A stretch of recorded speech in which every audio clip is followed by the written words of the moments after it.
Assalamualaikum warahmatullahi wabarakatuh.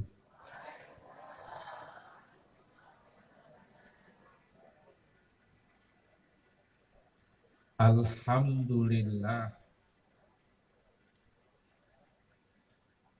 Alhamdulillah hamdan katsiran. Alhamdulillah hamdan katsiran. Thayyiban mubarakan fi ala kulli hal. Wa na'udzu billahi min ahwali ahli dhalal.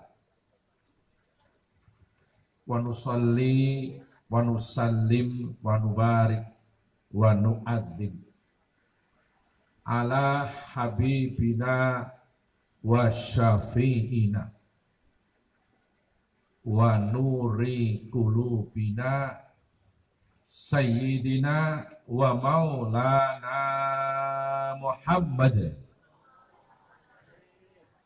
aslil jamal wa mamba'il kamal wa mustauda'il jalal wa ala alihi wa sahbihi bil ghuduwi wal asol. Amma ba'du. Sa'adatal muhtaramin, para alim ulama dan umarok, utamanya akhina fillah Bapak Haji Herman Deru, Gubernur Sumatera Selatan, Sohibul Bait, Sohibatul Ma'had, Ustadzah Hajjah Izzah Jen Sukri, yang kami hormati Bapak Kiai Haji Husni Tamrin Yunus, yang kami hormati Ketua PWNO Sumatera Selatan, akhina fillah Bapak Kiai Haji Amiruddin Nakhrawi, yang kami hormati Bapak Dr. Haji Mukhlisuddin SHMA Kakanwil Kemenak RI Provinsi Sumatera Selatan, para pejabat yang lain sipil maupun TNI, kepada para pengasuh-pengasuh pondok pesantren yang hadir, yang maaf tidak bisa saya sebutkan namanya satu persatu tanpa mengurangi hormat kami kepada beliau-beliau. Hadirin hadirat hafidhakumullah. Pertama-tama saya sampaikan terima kasih kepada keluarga besar Pondok Pesantren Muqimus Sunnah Banyuasin, Sumatera Selatan, yang telah berkenan mengundang saya untuk hadir dalam rangka peringatan Hari Santri Nasional. Mudah-mudahan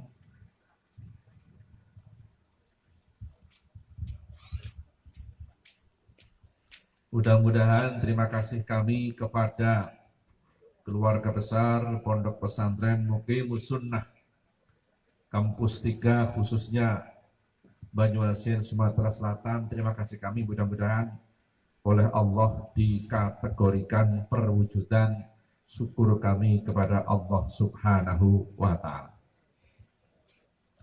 Sebab dalam sebuah hadis Rasulullah Sallallahu Alaihi Wasallam bersabda, inna ashkaron nasi lillahi tabaraka wa ta'ala askarukum linnas. Yang artinya Rasulullah bersabda, sungguh orang yang paling bersyukur kepada Allah adalah mereka yang paling berterima kasih kepada sesama manusia. Kalau kami berterima kasih kepada keluarga besar Pondok Pesantren Muqimus Sunnah yang notabene sama-sama manusia, artinya kami bersyukur kepada Allah Subhanahu wa Ta'ala. Hadirin hafizakumullah. Maaf tadi Bu Izah baca pantun, betul? Perkenankan sebelum saya ngaji saya ikut mau baca pantun. Boleh ya? Ya. Bambu dipatah jadi sembilu. Lalu daunnya dibuat atap. Semoga musibah cepat berlalu, virus corona segera lenyap.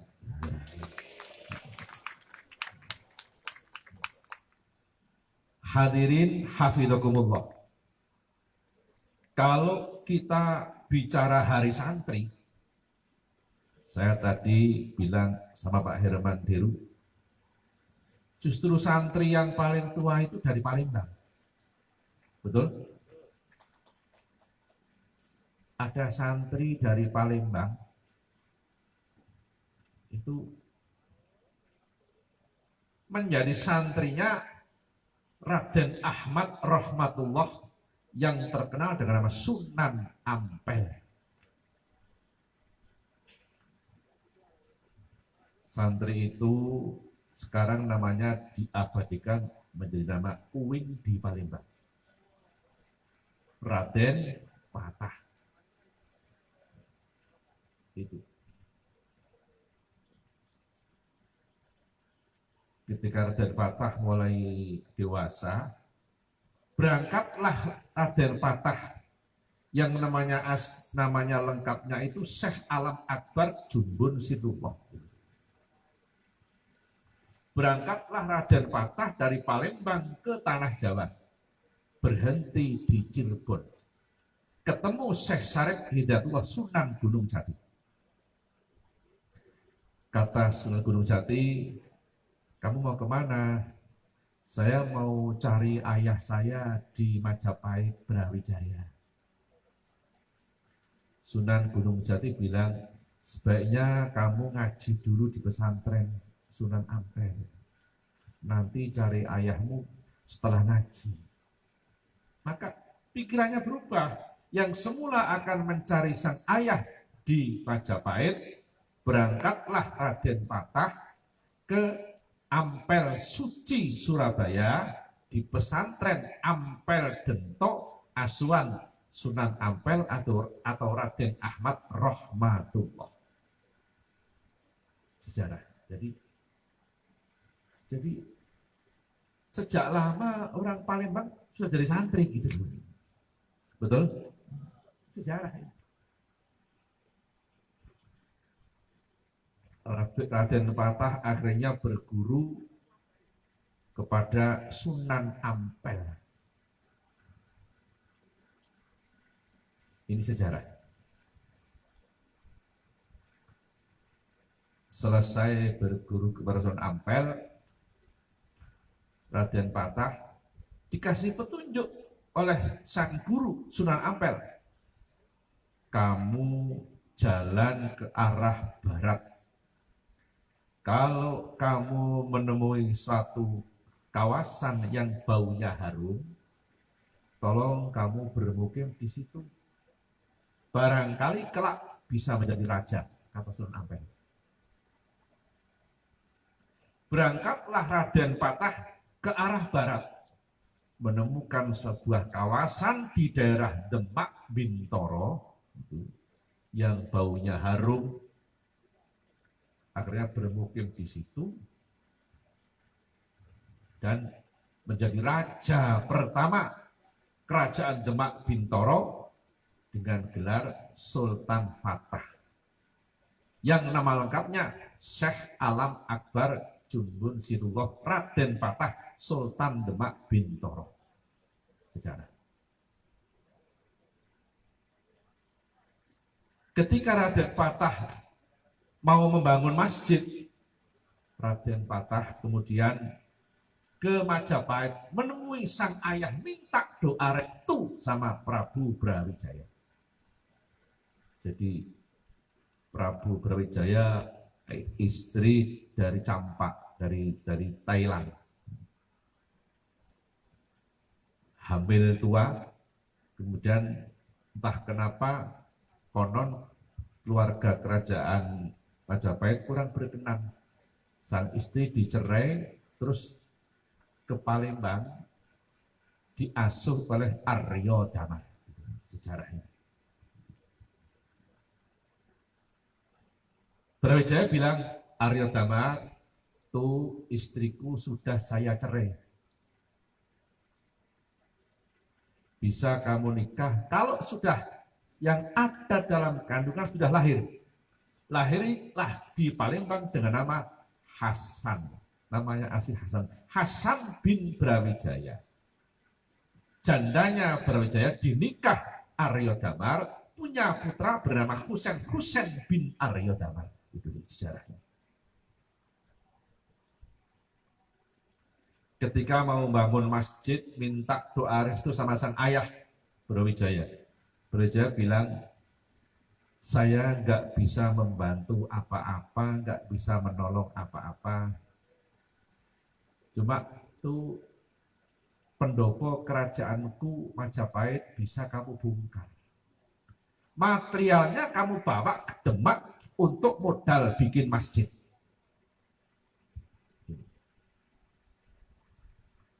Akhirnya pendopo kerajaan Majapahit dibongkar atas perintah sang raja Brawijaya. Dibawa oleh Raden Patah dan para pengikutnya, punggawonya. Material terbesar adalah tiang sebanyak 8 tiang. Kemudian sampai di hutan dekat Bluro. Namanya hutan apa? Barangkali ada yang keturunan Blora. Hutan apa namanya? Di daerah Bluro, Jawa Tengah, perbatasan Jawa Tengah, Jawa Timur. Malam-malam pada istirahat, tidur, bangun tidur, 8 tiang itu hilang 1, tinggal 7. Makanya yang namanya ilhal logik sudah ada sejak dulu gitu. Sejarah. Maka kalau Bapak berkunjung ke Masjid Demak, ini 4 tiang serambi Masjid Demak ini, bukan 4, 8 tiang, yang 7 ini bekas tiang pendopo kerajaan Hindu Majapahit. Bekasnya orang Hindu buat masjid bisa, contohnya Demak. Maka Bahsul Masail NU memutuskan wakafnya orang non-muslim sah. Itu hasil Bahsul Masail Nahdlatul Ulama. Sejarah ini. Kemudian peringatan Maulid Nabi pertama di tanah Jawa diadakan di Demak. Yang punya gagasan Raden Patah. Maulid Nabi pertama di Indonesia berlangsung di Perlak Samudra Pasai, Sultan Malikus Soleh di Aceh. Sejarah. Jadi Maulid Nabi pertama di Demak. Para wali-wali sepuh membaca doa kayak Sunan Ampel, Sunan Bonang. Ada keseniannya namanya ringgit wacucal, wayang kulit. Maka namanya wayang, kata Sunan Kalijogo, wayang adalah singkatan wajib sembahyang. Maka orang yang suka nonton wayang nggak pernah sholat, dia nggak ngerti sejarah wayang gitu. Jadi wayang itu artinya wajib sembahyang. Gitu.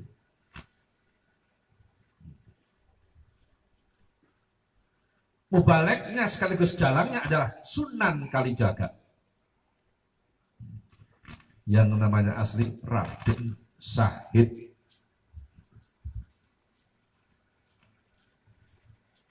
Di tengah-tengah dalang Sunan Kalijaga baca 2 kalimat syahadat. 2 kalimat syahadat itu bahasa Arabnya syahadaten. Sampai jadi lidah Jawa menjadi sekaten. Itu asal syahadat. syahadat. Dua syahadat, syahadat tauhid dan syahadat rasul. Dibaca oleh Sunan Kalijaga, bacanya pakai lagu, diiringi dengan gamelan. Ini sejarah. Kalau sininya pakai hadroh. Coba. Asyhadu alla ilaha illallah wa asyhadu anna Muhammadar Rasulullah. Asyhadu alla ilaha illallah wa asyhadu anna Muhammadar Rasulullah. Asyhadu an la ilaha illallah wa asyhadu anna Muhammadar Rasulullah. Asyhadu an la ilaha illallah wa asyhadu anna Muhammadar Rasulullah. Keseni lawan ati ingkang mantep boten wonten pangeran kejawi Gusti Allah. Lan kula keseni lawan ati ingkang mantep Kanjeng Nabi Muhammad dados utusanipun Allah. Ayo asyhadu anna la ilaha illallah wa asyhadu anna Muhammadar Rasulullah. Asyhadu an la ilaha illallah wa asyhadu anna Muhammadar Rasulullah.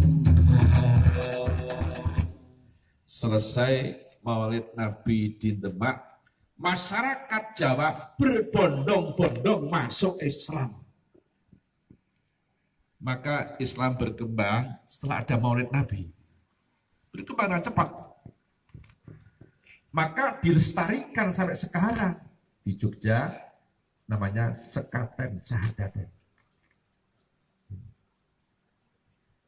Sejarah. Kebetulan ada wali dari Purworejo, tapi nggak begitu alim. Maulid Nabi pertama di Demak, wali dari Purworejo itu dapat tugas dari Raden Patah, ketua bagian konsumsi dari Purworejo. Namanya Cokrojoyo, gitu. Yang terkenal dengan nama Sunan Geseng. Dari Krendetan Bagelen, yang akhirnya di daerah Bagelen itu ada ulama besar yang menjadi gurunya Pangeran Diponegoro, Mbah Kiai Haji Baidowi dari Bagelen Purworejo. Mbah Kiai Haji Baidowi punya putra namanya Mbah Kiai Haji Hasan Mukibat dari Krendetan Bagelen. Salah satu keturunan Mbah Hasan Mukibat di Palembang menjadi Menteri Perhubungan Bapak Insinyur Budi Karya Sumadi. Itu keturunan Bagelen, keturunan Kiai. Sejarah. Jadi Pak Budi Karya Sumadi orang Palembang itu keturunan Purworejo Bagelen, cucu dari Mbah Kiai Haji Hasan Mukibat. Sejarah. Tempat kelahiran Sunan Geseng. Maka di kampung kami ada lagu Sunan Geseng. Bahasanya Jawa, lagunya Sunda. Diiringi hadroh bisa. Sunan Geseng, murid Sunan Kalijogo, bangun masjid ing luwanu Purworejo. Tekan saiki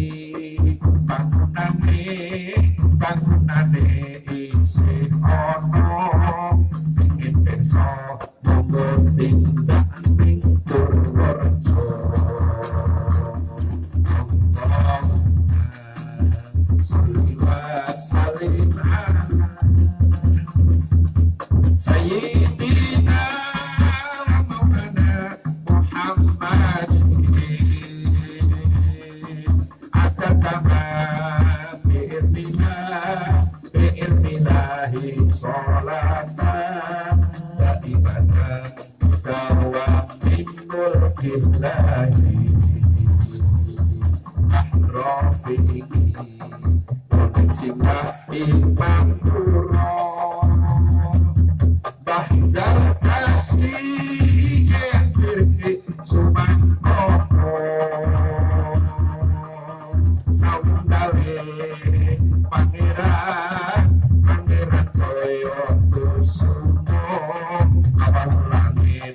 yang teman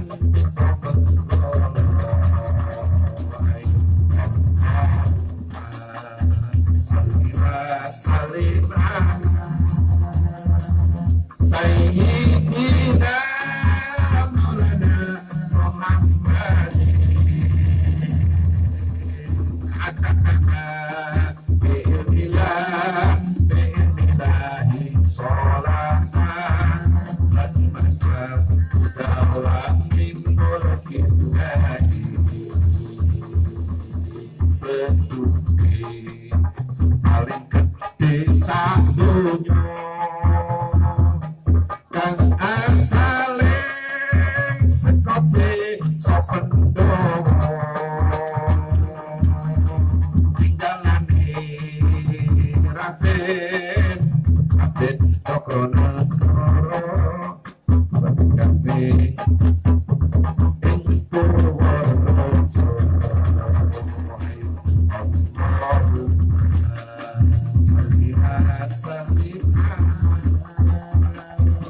Sayyidina wa Maulana Muhammadin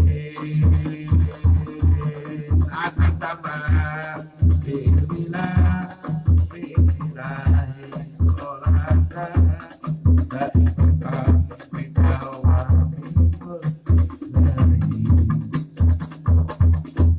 tolong hadroh sering latihan. Saya berpengalaman diiringi berbagai hadroh sampai Malaysia, sampai Hong Kong, sampai Guangzhou, sampai Johor, sampai Riau, Jambi, Kalimantan. Tolong latihan lagi ya. Betul? Bagus. Kalau kita bicara santri, saya ingin ngajak hadirin untuk mengingat-ingat sejarah. Dulu ada tokoh nasional, namanya almarhum Dr. Douwes Dekker. Siapa itu Douwes Dekker? Multatuli, Setiabudi, mereka yang belajar sejarah semuanya kenal. Douwes Dekker ini seorang Belanda dikirim ke Indonesia untuk merusak bangsa Indonesia. Akan tetapi setelah di Indonesia kenal kiai, kenal santri, pikirannya berubah. Yang semula akan merusak bangsa kita, akhirnya Dr. Douwes Dekker bergabung dengan pergerakan bangsa kita, bahkan kadang-kadang semangat keindonesiaannya melebihi bangsa kita sendiri. Itu Dr. Douwes Dekker, Belanda, yang punya nama lain Multatuli dan Setiabudi.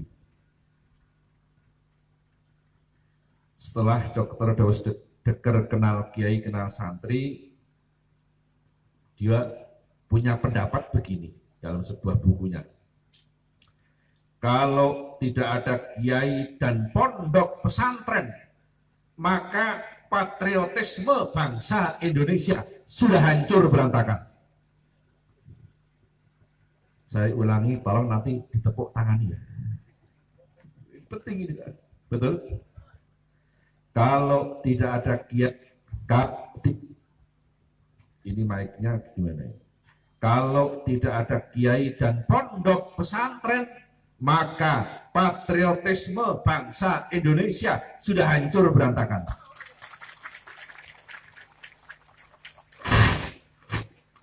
Tapi nggak cukup cuma tepuk tangan saja, ada tindak lanjut harusnya. Betul? Jadi, bersyukurlah bangsa Indonesia karena ada pondok pesantren. Betul? Yen ora ono kiai lan pondok pesantren, greget bila bangsa wis rusak wit biyen. Sejarah telah membuktikan para pengusir-pengusir penjajah di garis terdepan adalah alumni pondok pesantren. Betul?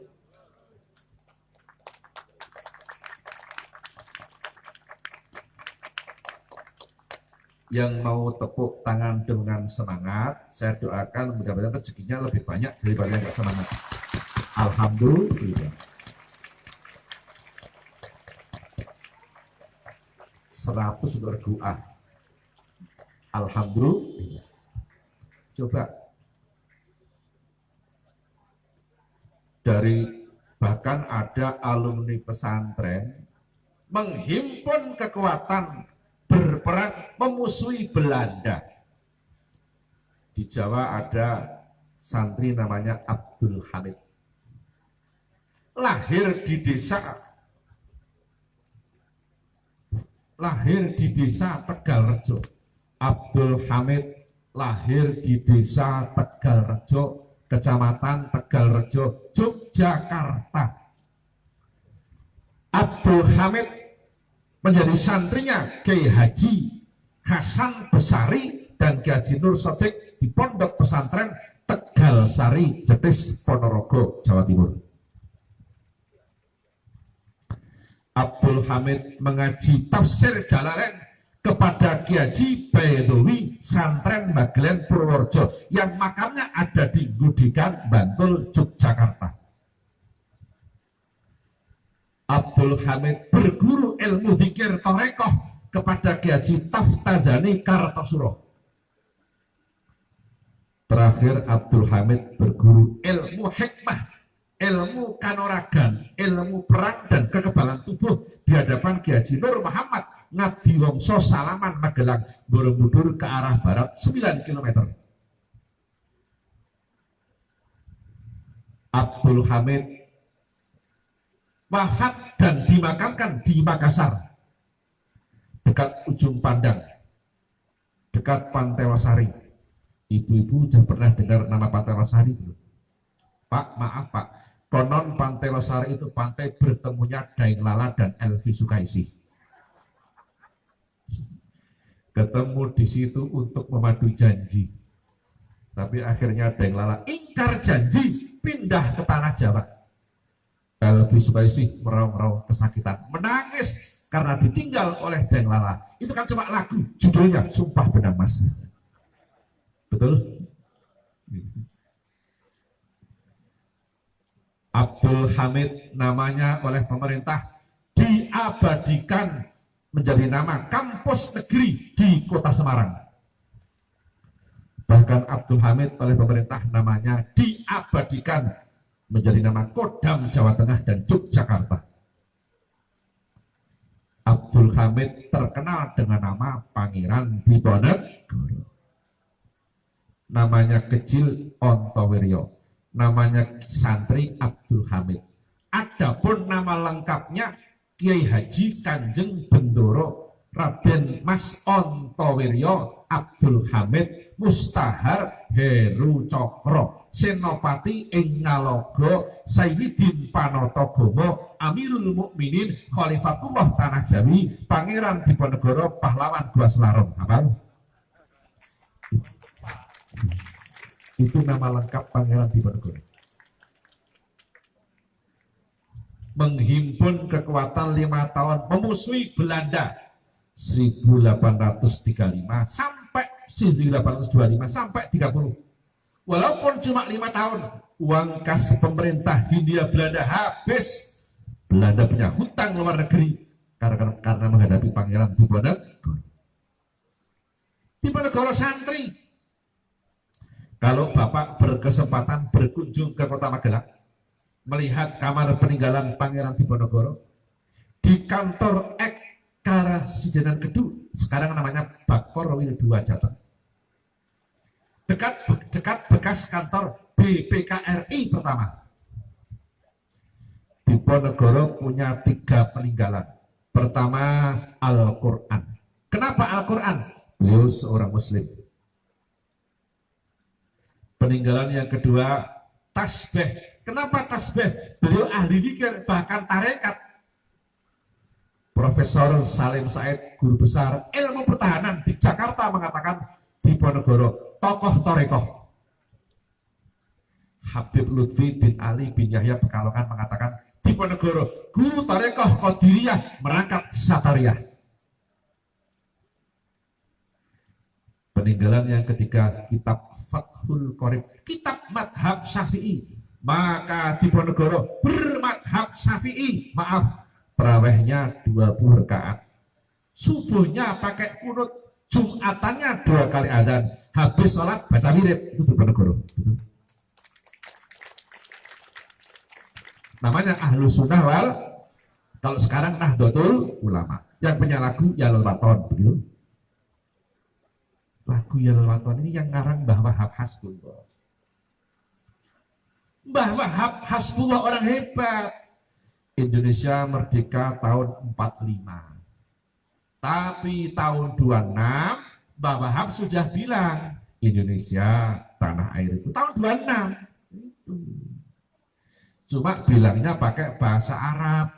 Kalau pakai bahasa Indonesia dikejar-kejar Belanda gitu. Pakai bahasa Arab dan pakai lagu. Bapak bikin lagu Indonesia biladi antaun wanul fakhoma kullu may ya'tika yauman tomihai yalqa himama. Itu karya Mbah Wahab. Indonesia biladi, artinya Indonesia tanah airku. Indonesia biladi. Ismail Marzuki mengatakan tanah air beta, betul? Ada lagu Indonesia tanah air beta. Yuk sama-sama. Pusaka Abadinan Jaya Indonesia sejak terluka selalu dipuja. Tolong hadroh siap ya. Nanti sampai kata-kata di sana semuanya ngacungkan kayak di sana kan. Masa di sana nggak ngacung gitu loh. Nggak konsekuen namanya itu. Kalau saya kayak gini jangan gitu. Betul? Kalau ngacung, mau di sana kok ngene. Tidak menyelesaikan masalah itu. Betul? Yuk, hadroh siap. Indonesia tanah air beta pusaka Abadinan Jaya Indonesia sejak dulu kala selalu dipuja-puja bangsa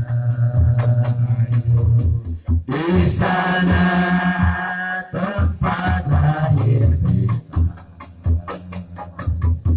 dimulai dirasakan muda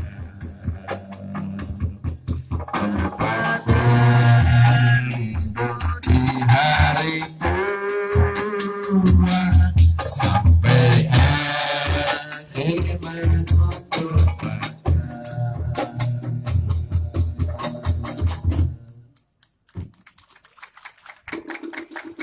maaf, Indonesia itu di sini apa di sana? Ayo. Tadi kan bilang di sana. Ayo, sana apa sini?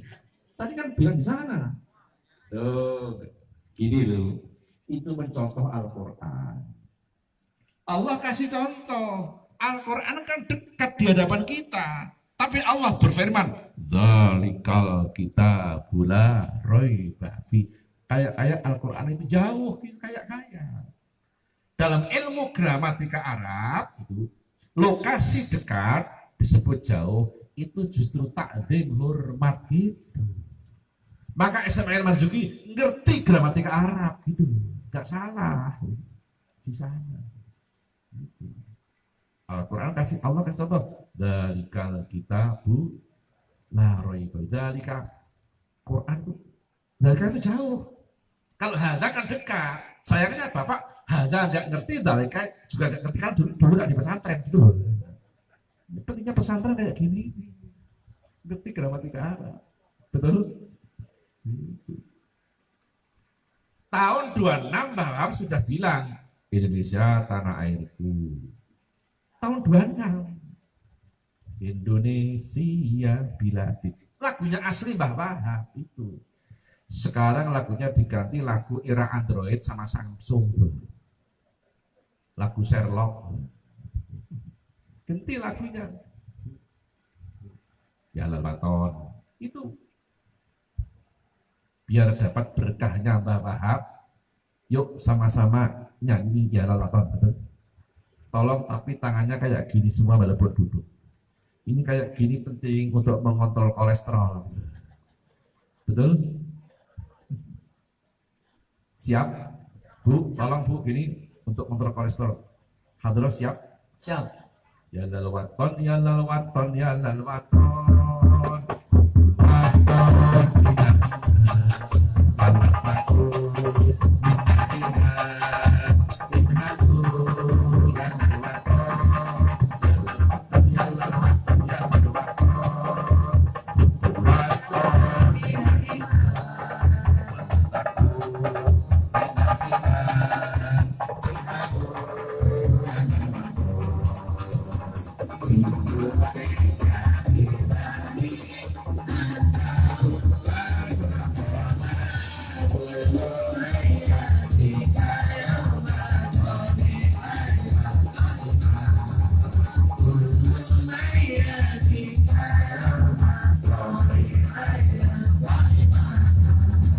Pusaka hati wahai tanah airku,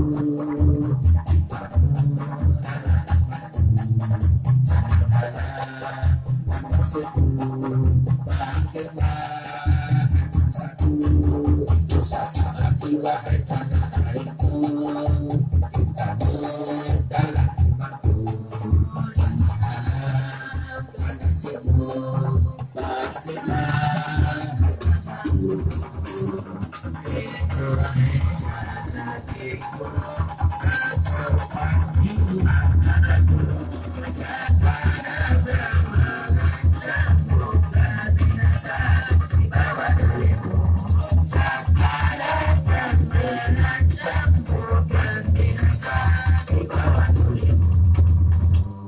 alhamdulillah. Ini untuk kontrol apa Bu? Tadi kolesterol tinggi. Maka anak bangsa yang dididik para ulama menjadi tokoh bangsa. Maka dulu ada tokoh pendidikan nasional. Waktu mudanya menjadi santrinya Kiai Haji Sulaiman Zainuddin.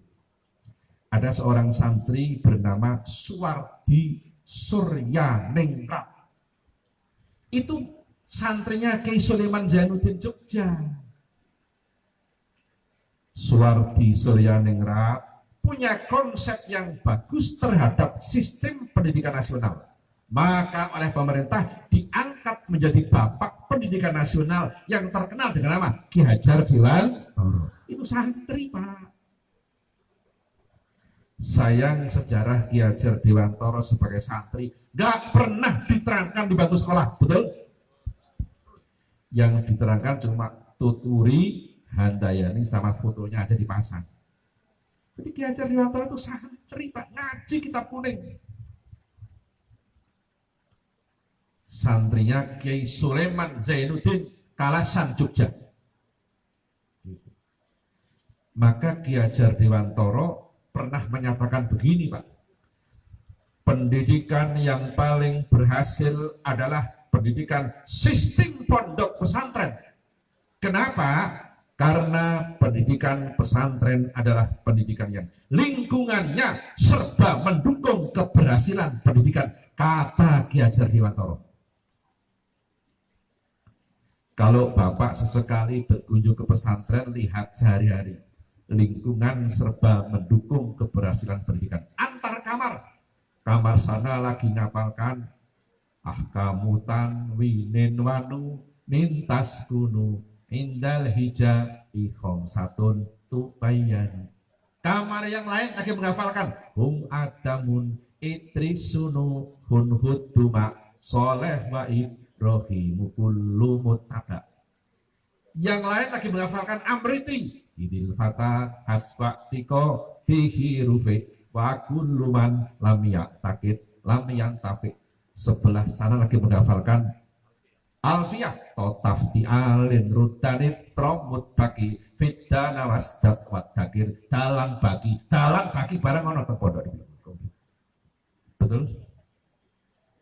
Sebelah sana menghafalkan maksud subutuha fil ibtida qatil tuzim kahat fiha fidarjiha ma'al kalim.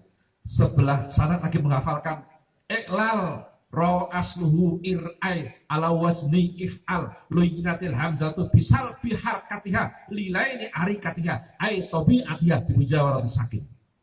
Lingkungan ikut mendukung keberhasilan bertingkat kata Ki Hajar Dewantara. Sebelah sana lagi menghafalkan Johar Maknun balaghah tingkat tinggi wal aslu fil mukhatabi takyinu watarkulis sumuli mustabini. Sebelah sana lagi menghafalkan Sulam Munawwarah logika wa aslihil fasada bit ta'ammuli wa in badihatan fala tubaddili ikila kam muzayyifin sahiha li adlika wa nifahmi qabiyah dan seterusnya. Sebelah sana lagi menghafalkan Al-Quran. Bismillahirrahmanirrahim. Tabarakalladzi biyadihil mulku wa huwa ala kulli syai'in qadir. Alladzi khalaqal mauta wal hayata liyabluwakum ayyukum ahsanu amala wa huwal azizul ghafur dan seterusnya. Sebelah belakang lagi menghafalkan tajwid tingkat tinggi namanya Jazariyah. Walaisa fil Qur'ani min waqfin wajab wala haramin ghairu ma lahu sabab. Lingkungan ikut mendukung keberhasilan pendidikan. Ujung sana lagi latihan hadroh gitu. Betul? Lagi latihan hadroh. Ujung sana. Kita berhenti sebentar, ada habis ada kita teruskan.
Saya teruskan ya. Sebelumnya biar Bapak tetap tenang, saya mau baca riwayat. Dulu ada ulama besar pendiri madhab Maliki. Imam Maliki suatu ketika lagi ngajar, memberikan pelajaran, masuk waktu duhur. Sebagian muridnya berdiri, bilang, Kiai, ini sudah masuk waktu duhur, sholat awal waktu itu pahalanya besar sekali. Terus Imam Maliki bilang, duduk, saya terangkan dulu. Imam Maliki mengatakan, al-istighol bil ilmi la yufawwitu fadilatas sholati awwalal wakti. Kata Imam Maliki, sibuk ngaji itu tidak menghilangkan fadilahnya sholat awal waktu. Maka Imam Maliki mengatakan, as-sholatu fi akhir wakti ma'a talabil ilmi afdalu minas sholati awwalal wakti bitarki talabil ilmi. Sholat di akhir waktu habis ngaji pahalanya lebih besar daripada sholat awal waktu tapi nggak ngaji gitu. Bapak nanti sholat duhur jam 2 tapi habis ngaji lebih besar pahalanya daripada sholat duhur jam 1 tapi nggak ngaji gitu. Ini kalau nggak ngaji juga nggak ngerti, dan ini ilmu pesantren, betul? Maka dulu saya di pesantren Lirboyo, saya alumni Pondok Lirboyo. Guru saya Kiai Haji Marzuki Lirboyo, kalau mengimami asar kadang jam 5:15, kadang setengah 6. Tapi habis ngaji. Sholat asar jam 5:15, tapi habis ngaji, pahalanya lebih besar dari sholat asar setengah 4, tapi nggak ngaji gitu. Ini kalau nggak ngaji nggak ngerti, betul? Ini ilmu pesantren. Tapi sampai mana Pak ya? Ki Hajar Dewan. Lingkungan ikut mendukung keberhasilan pendidikan. Itu hanya ada di pesantren. Maka ada tokoh Indonesia, orang Indonesia yang pernah dipercaya menjadi rektor Universitas Perserikatan Bangsa-Bangsa. Almarhum Dr. Sujatmoko. Ini saya bicara mengutip dari orang-orang luar pesantren biar objektif, betul? Kalau pendapat orang pesantren ngajak ke pesantren masih dipengaruhi, masih dimungkinkan dipengaruhi oleh subjektivitas pesantrenan. Tapi orang luar ini objektif. Kalau saya ngajak di pesantren ya layak orang dia keluaran pesantren kayak gitu. Ada orang yang bilang kayak gitu. Tapi kalau yang ngajak orang luar pesantren ini pengakuan yang tulus, maaf, objektif. Dr. Sujatmoko, mantan rektor Universitas Perserikatan Bangsa-Bangsa, dalam sebuah seminar di Jakarta dulu pernah mengatakan begini, pada zaman akhir ini alternatif pendidikan terbaik adalah pondok pesantren dengan catatan dikelola manajemen modern. Ini yang bilang orang luar pesantren. Akan saya ulangi, tolong ibu-ibu belum tepuk tangan di situ. Kata Dr. Sujatmoko, pada zaman akhir ini alternatif pendidikan terbaik adalah pondok pesantren dengan catatan dikelola manajemen modern. Yang modern adalah manajemen tata organisasi. Adapun metode ngaji tetap pakai metode salafiyah, tidak boleh ditinggal. Pak Yai, para ustadz, para guru belum berani mengajarkan kitab sebelum baca Fatihah untuk mu'alif kitab, pengarang kitab. Kalau Bapak mau ngajar kitab Jurumiyah, sebelum mengajarkan kitab Jurumiyah, baca Fatihah dulu, kita kirimkan untuk yang ngarang kitab Jurumiyah. Itu metode salafiyah, jangan ditinggal.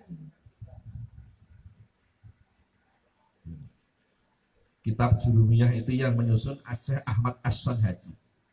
Syekh Ahmad As-Sonhaji selesai menyusun kitab Jurumiyah, kitab itu ia bawa ke tepi pantai, dibuang ke laut. Kitab hasil karyanya dibuang ke laut. Sambil buang kitab, dia bilang, kalau memang kitab ini akan bermanfaat, walaupun aku buang ke laut, kan nanti kembali ke kamarku. Saya sudah pulang ke rumah, kitab yang ia buang ke laut sudah ada di atas meja di kamar. Itu karomahnya saya sudah. Sementara kitab kita nggak usah nunggu dibuang, pada hilang dengan sendirinya, betul?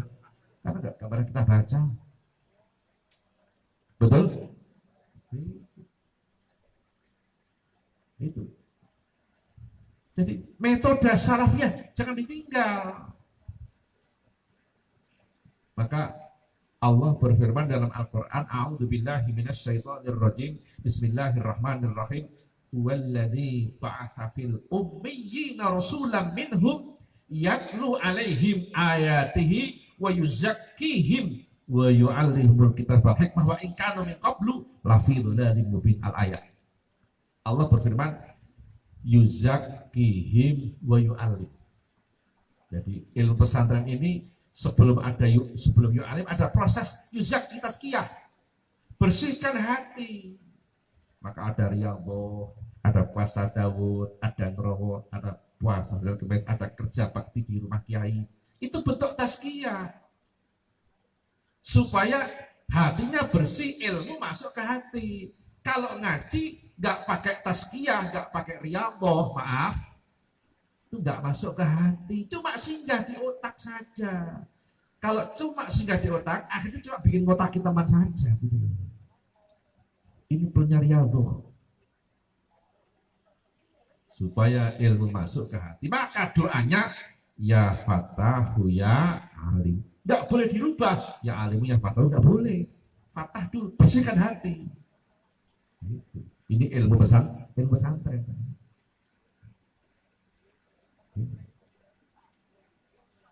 Mbah Ki Haji Abdul Karim Lirboyo Kediri itu ngaji pertama di sono Nganjuk sampai 1 tahun belum diajar ilmu, belum diajari.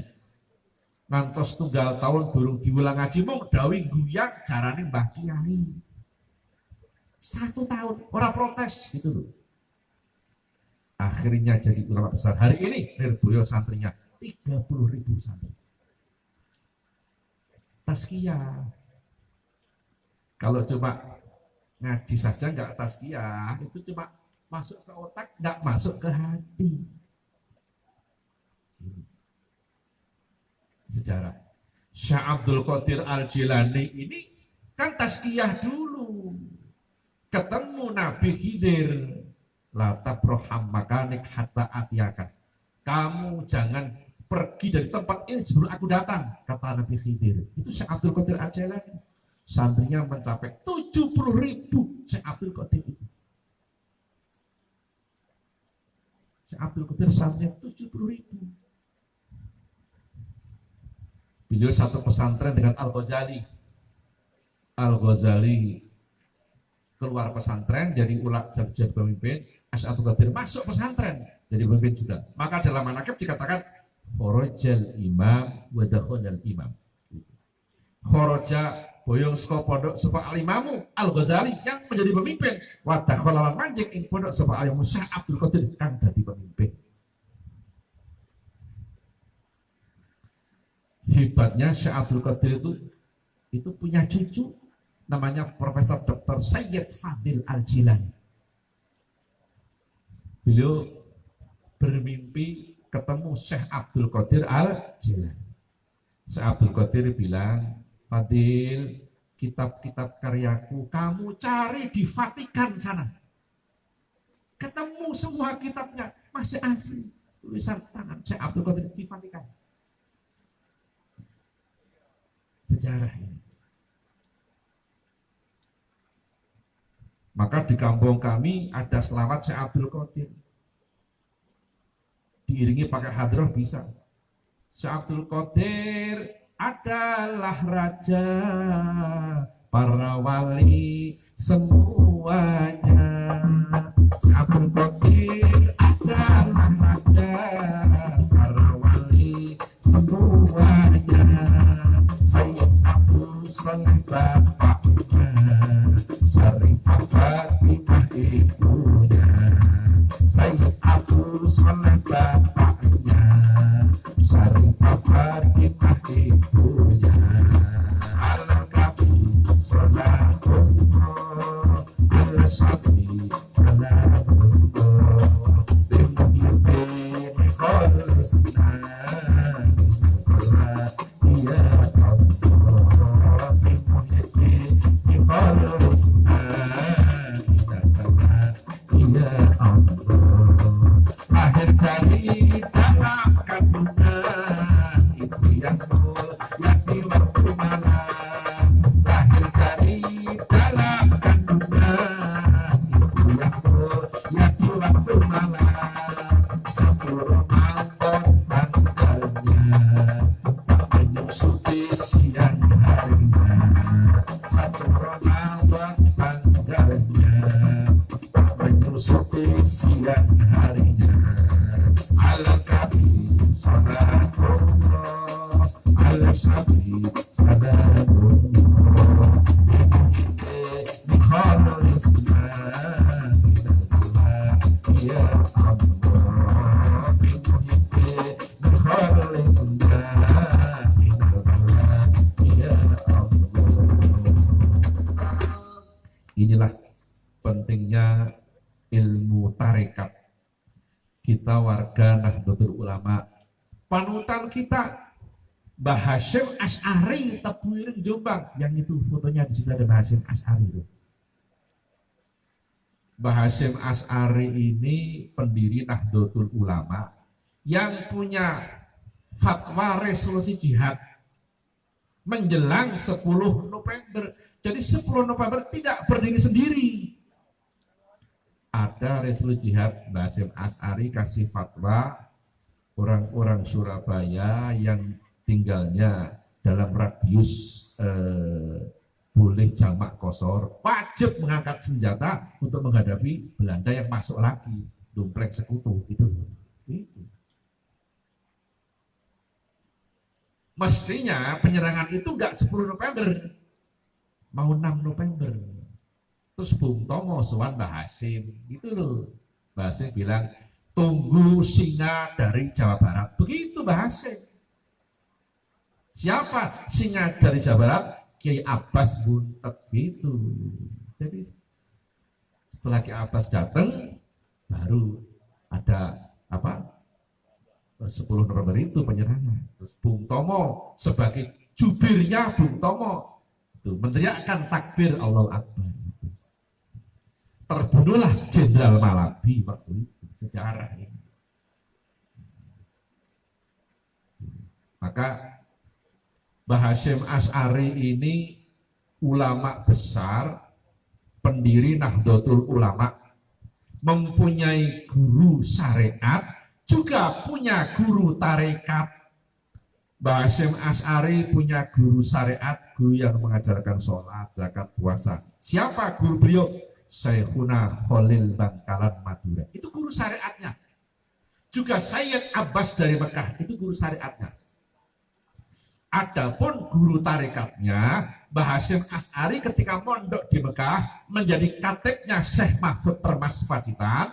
Mbah Hasyim Asy'ari talqin bi'at thariqah Qadiriyah Naksabandiyah kepada Syekh Mahfud bin Abdullah bin Abdul Manan di Ponorogo Termas Pacitan Jawa Timur.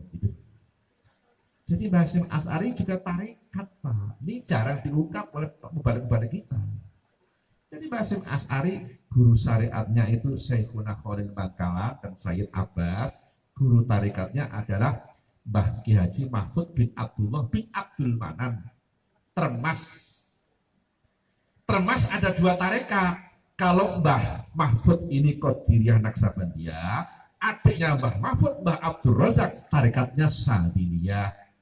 Mbah Abdul Razak punya murid Mbah Mustaqim Tulungagung. Mbah Mustaqim punya murid putranya Mbah Jalil Tulungagung dan seterusnya begitu.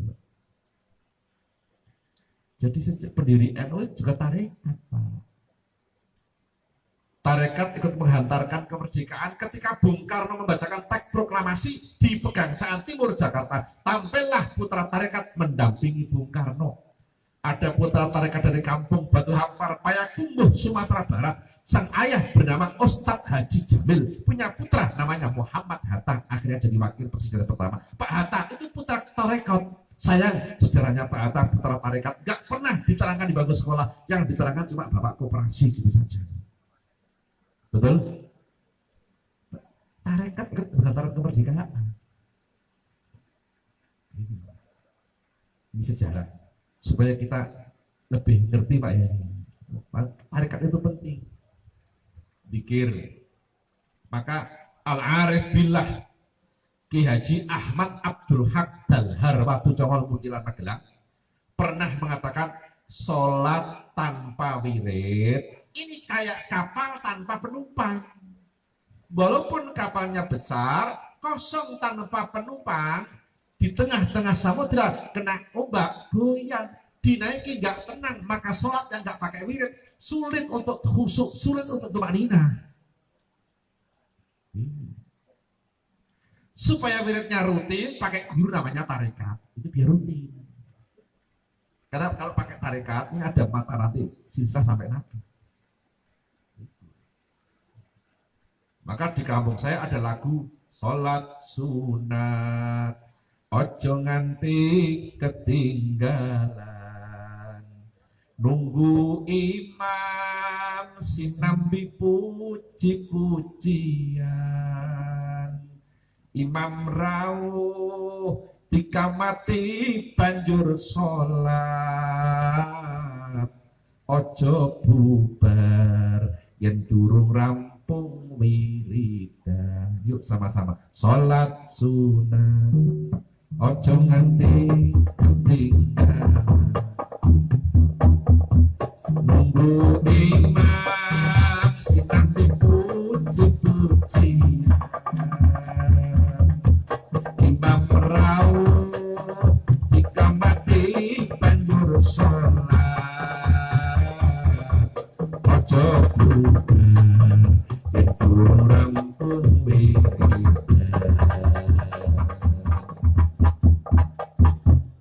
Ini contoh ekornya panjang. Alhamdulillah Pak, panjenengan pasrah anak ke pesantren sudah benar, nggak salah. Cuma sekarang kita harus hati-hati.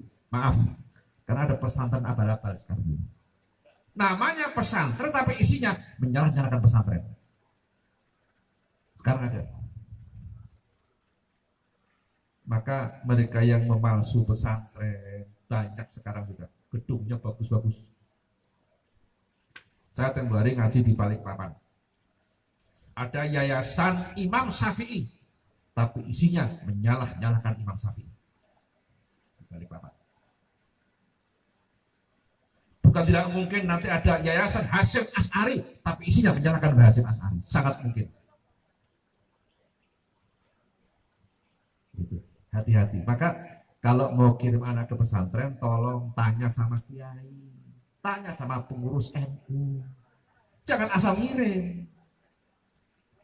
Nanti kalau asal ngirim, pulang, nyala-nyalakan orang tua. Katanya tahlil itu nggak benar, nggak ada dasarnya. Talqin nggak ada dasarnya. ziarah kubur gak ada dasarnya. Ya banyak yang kayak gitu sekarang. Hati-hati dong sekarang. Betul? Bahkan kitab-kitab Ahlussunnah wal Jamaah sekarang banyak dipalsu, beredar di Gramedia. Kitabnya banyak. Hati-hati. Sekarang beli kitab pun harus tanya sama kiai sekarang ini. Contoh kitab palsu, Pak. Kitab karya Asy-Syaikh Yahya bin Sarafuddin An-Nawawi. Namanya kitab Adhkar Nawawi. Itu kitab Ahlussunnah wal Jamaah. Kitab Adhkar Nawawi yang asli ada faslun fi ziyarati kubrin Nabi. Pasal menerangkan ziarah di kuburan Nabi. Maaf, kalau Bapak beli kitab Adhkar Nawawi yang baru, yang cetakan dari Arab sana, judulnya nggak dirubah, tapi dalamnya pasal-pasalnya, kalimatnya banyak dirubah. Faslun fi ziyarati kubrin Nabi berubah menjadi faslun fi ziyarati masjidin Nabi. Pasal menerangkan ziarah di kuburan Nabi diganti pasal menerangkan ziarah di masjid Nabi, sehingga mereka nggak mau ziarah kubur, maunya ke masjid saja. Alasannya Nabi nggak merintahkan ziarah kubur, padahal itu kitab palsu. Maaf Pak, ini kita hati-hati sekali. Maka kalau cuma dapat kabar, info, apalagi dari YouTube dan sebagainya, itu nggak bisa dijamin kebenarannya. Yang paling tepat, sering ketemu kiai kayak gini ini, yang paling tepat. Ada kitab yang dipalsu lagi, kitab karya Imam Syafi'i, namanya Diwanus Syafi'i. Dalam kitab karya Imam Syafi'i, Diwanus Syafi'i, ada bait faqihan wasufiyan fakun laisa wahidan. Hendaknya kamu ngaji fikih juga tasawuf, tarekat, jangan cuma satu. Jangan fikih saja, jangan tarekat saja. Tapi kalau Bapak beli Diwanus Syafi'i yang baru, cetakan dari Arab sana, kertasnya lebih bagus, harganya lebih murah, bahkan mungkin gratis, kalimat itu sudah tidak ada lagi. Kiai-kiai prihatin Pak sekarang. Belum kitabnya Mbah Ihsan Jambas Sirajul Talibin dipalsu sekarang. Kitabnya karya Syekh Abdul Qadir Sirrul Asrar pun ada yang palsu sekarang. Maka saya minta sering-seringlah ketemu dengan para kiai kayak gini. Jangan cuma mengandalkan kabar, berita dari YouTube, Facebook dan sebagainya. Itu enggak jaminan. Betul? Apa? Ya, menyesatkan, betul. Yang paling tepat sering ketemu kiai kayak gini. Maaf. Kita sangat prihatin. Ini baru saat sekarang ini. Coba kita bayangkan besok pada saat anak cucu kita kayak apa. Maka kayak pesantren Muqimus Sunnah ini perlu dilestarikan. Ini jelas sanadnya. Saya dengar dari Syafi'iyah Jakarta. Itu masyhur juga. Bermadhab Syafi'i.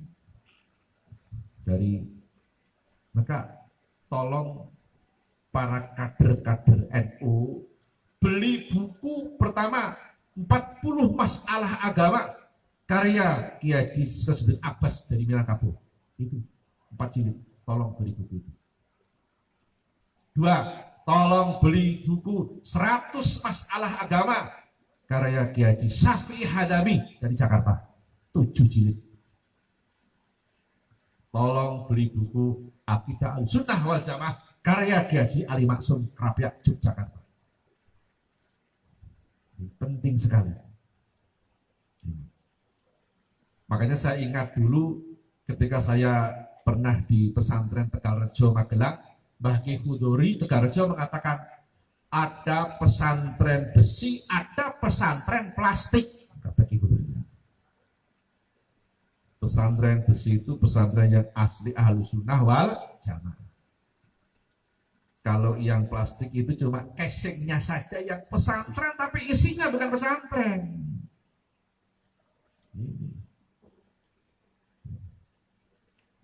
Maka Nahdlatul Ulama ini penting sekali kita gerakkan.